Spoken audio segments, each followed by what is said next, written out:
Welcome to Penrose Learning, where we make understanding easy. In this video, I will explain how to learn trigonometry ratio table. We'll start by understanding the fundamental ratios: sine, cosine, and tangent. These ratios are essential for solving problems involving right-angled triangles. Knowing the values for key angles like 0, 30, 45, 60, and 90 degrees will build a strong foundation.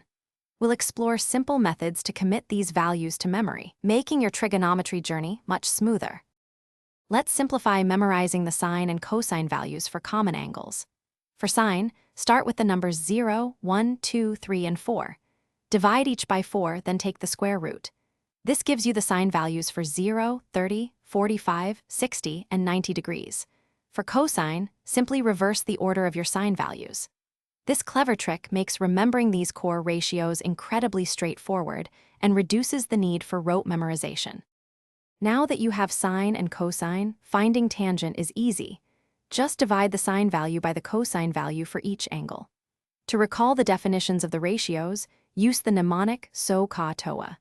This stands for sine opposite hypotenuse, cosine adjacent hypotenuse, and tangent opposite adjacent.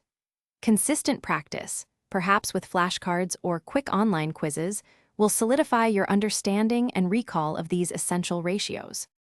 To deepen your understanding, visualize the unit circle. It provides a powerful way to see how trigonometric ratios relate to angles beyond 90 degrees. Look for patterns within the table itself, recognizing these can significantly speed up your recall. Remember, consistent review is key to long-term retention. Also, for those looking to simplify their daily routine, check the description for a link to some fantastic leak-proof meal prep containers, along with other great deals. Thanks for watching. If this was helpful, leave a like and consider subscribing. See you next time.